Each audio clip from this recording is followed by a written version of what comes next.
Hello there, and welcome back to Daddy Rolled the One.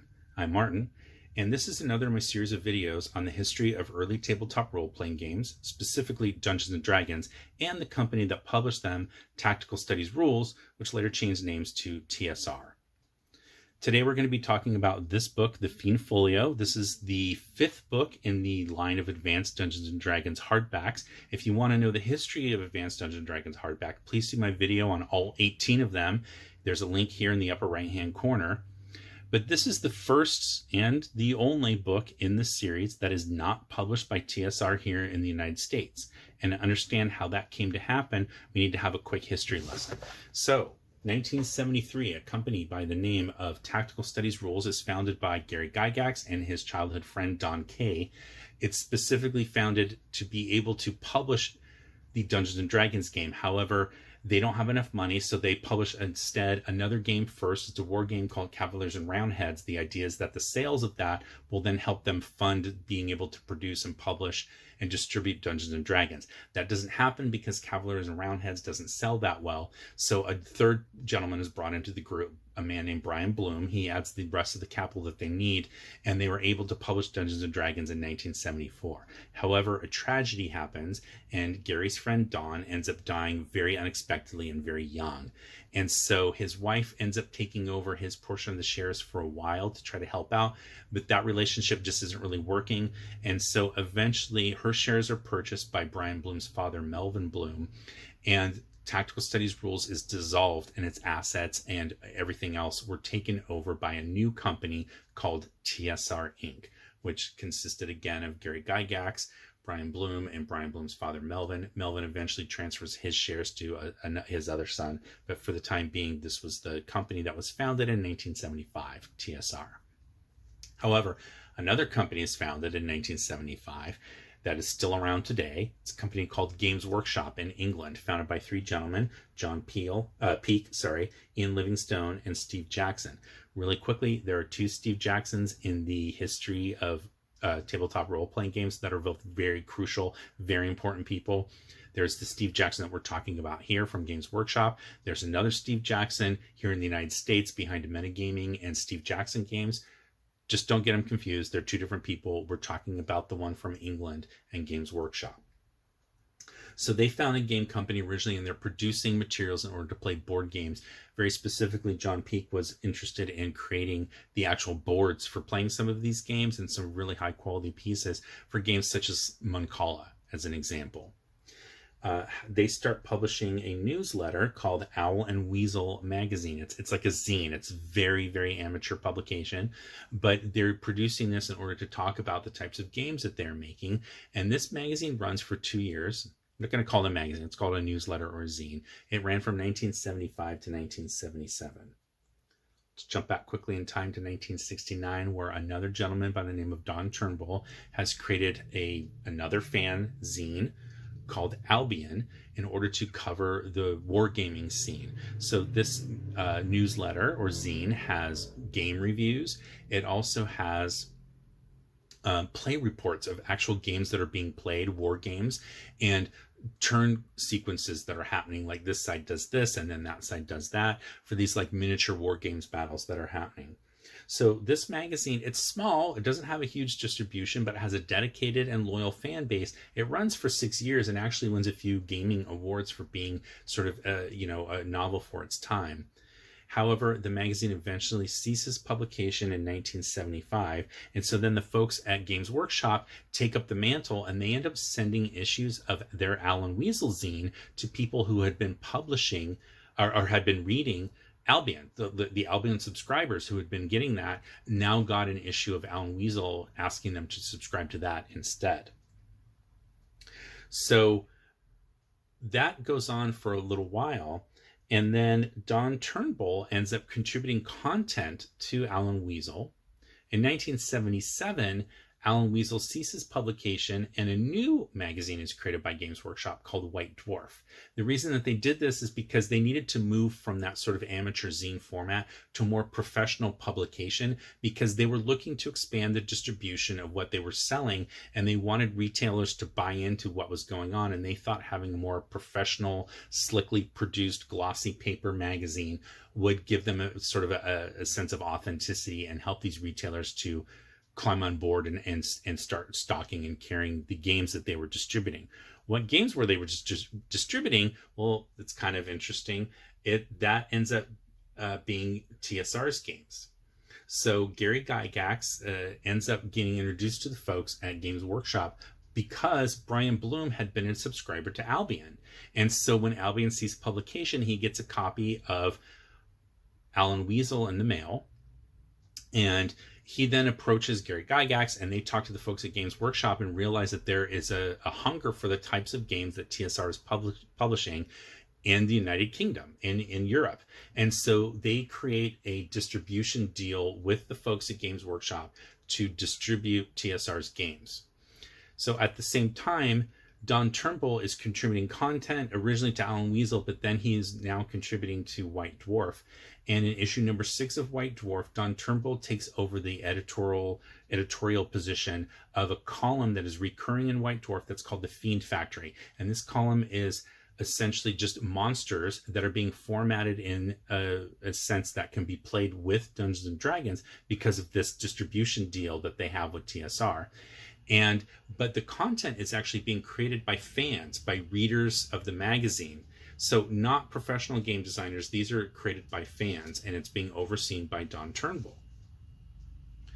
So this distribution relationship goes on for quite a while, but then Games Workshop starts to realize that the import cost of these games is just a little bit too high, and so they approach TSR with the idea of printing their version of TSR's books in the United Kingdom in order to save on costs so that they can sell better, so they don't have to raise the costs. And so you get some very unique artifacts during this time, very specifically this one, which is the Holmes Basic Rulebook that was distributed from 1977 by TSR. If you're not familiar with the Holmes Basic set, you're going to want to watch my video on the history of Dungeons and Dragons editions. There's a link to that here in the upper right hand corner. But Eric J. Holmes had edited this basic book in the United States, but the folks at Games Workshop said that the cover art just wasn't going to appeal to their audience, so they appealed to TSR to let their own artists redraw the cover. The rest of the book is the same, and so you get this book here that was distributed by Games Workshop under an official license from TSR. In 1979, Games Workshop approaches TSR and says that they want to publish a rule book, a monster book, using monsters from the Fiend Factory as sort of a follow-up to the Monster Manual. And the folks at TSR agree this is a good idea. And Don Turnbull is put in charge of editing this book. And it's basically going to collect monsters from the Fiend Factory column, as well as some other sources throughout England at the time that were creating content. But it's going to be fan-created content. However, this book was going to be published by Games Workshop, but that never ends up coming to pass, because what happened was the relationship over the legalities of this distribution relationship between TSR and Games Workshop break down. There's a few reasons for that. One of the reasons is that Games Workshop, in addition to distributing TSR's games, they had begun to talk to other publishers in the United States that were making role-playing games such as RuneQuest and Call of Cthulhu and Traveller, and they were distributing their games in the United Kingdom, so they weren't solely focused on TSR. The other thing that happened, according to Gary Gygax, this is in an interview from about 20 years ago, he says that he was very interested in wanting a merger between TSR and Games Workshop, and that merger was put aside by the Bloom family, and Gary blames them for that merger not happening. So things kind of start to fall apart, and the writing is kind of on the wall of what's going to happen between this distribution relationship.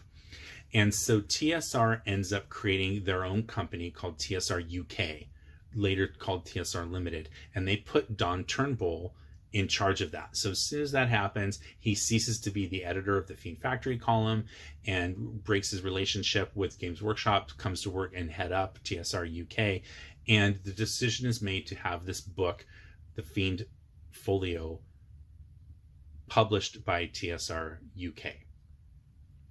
So that's kind of how that relationship came to happen. And the other thing that was going on at the time was that TSR had already published 4 hardback books: the Monster Manual, the Player's Handbook, the Dungeon Master's Guide, and Deities and Demigods. And they wanted to start creating publishing one hardback book per year. So the Fiend Folio should have been published much sooner, because it was actually finished in 1979, but it sat in limbo for 2 years until these distribution legalities were worked out, until eventually it was published in 1981. So let's jump in and talk about this book and what's inside. So first off, we've got this very striking cover by an artist named Emmanuel.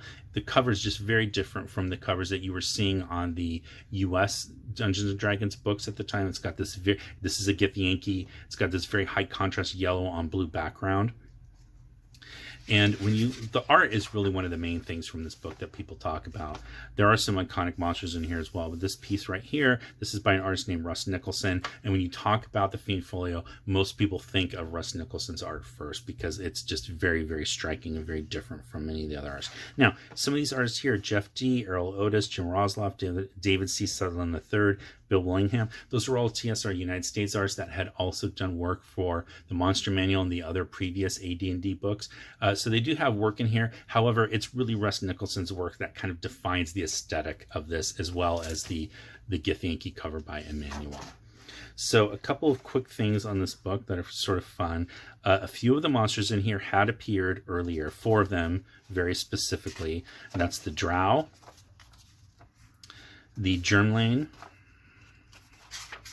the Kuatoa, and the Svirfneblin. Some Russ Nicholson art there. All 4 of those had appeared in one of these modules here: the Drow in G3, and then those other 3 monsters in D1, 2, or D3 of the Drow series of modules or adventures that had been published prior to that.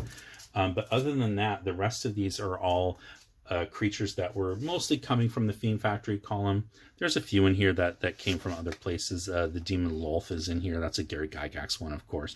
A couple of other fun things that are in here. The Aarakocra first make their appearance in this book, so 5th edition fans will know this monster, aka the Birdman. And you've also got the first appearance of the Tabaxi. So again, if you play 5e, you probably know what this is. Both of those created by the same gentleman, Lawrence Schick, in the history of tabletop role-playing games, a very important gentleman. You also have some kind of fun ones in here that are very iconic. You've got the Death Knight. You've got we saw them on the front cover, the Githyanki and the Githzerai. This is all the first appearance of all of those. And then the Slotty. All these different ones. So all 4 of those were created by an author named Charles Stross. He is a very famous British science fiction author. At the time he created these, as a very young man. He was just a gamer, and he created these monsters that are, iconic in the D&D history. So this book, published in 1981, it's over 40 years old at this point. So that's kind of just the quick thing on this book. There's a lot of undead, which a lot of people, at the time, kind of either you liked it or you complained about it a lot. There's a lot of undead in here. There's some just kind of fun, goofy things in here. There's the elemental princes of evil.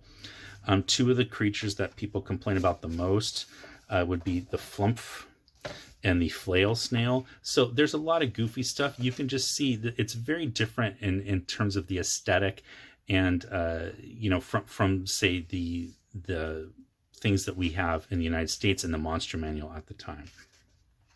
This is the debut of what at the time they called the Oriental Dragons. So you see most of them here on this 2-page spread. So these were new at the time because they were all neutral. So in the Monster Manual, the original Monster Manual, you have good aligned dragons or metallic, and then you have the evil aligned dragons that are chromatic. This was the first time that you were seeing neutral aligned dragons. So these are the Oriental dragons. So another thing that I think is really fun in this book is that in the list of the index here at the back where they list the creatures, they actually tell you the name of the person who created these, the original people. So you'll see some familiar names on here. If you watch my other videos on the history, you see Tom Moldvay, where you talked about Lawrence Schick. But Lou Pulsifer is a very important individual. And then you also see founders of Games Workshop, Ian Livingstone, creating some creatures here. So Albi Fiore, we talked about. Gene Wells was an editor at TSR for many, many years. And so some of these are created by people that end up going on to professional careers, but a lot of these were also just created by people that were fans of the magazine. So that's how this book comes to be published. Now, what was different about this book as well is that this is the only book in the AD&D series that does not get reprinted with an orange spine. We talked about those orange spine books in my history of AD&D hardbacks, but this is the only one that doesn't. So that's it for this look at the Fiend Folio. If you like this video, please do like and subscribe to my channel. Please share it on social media if you can to help me grow my channel. And please leave a comment, and I will see you next time. Thanks.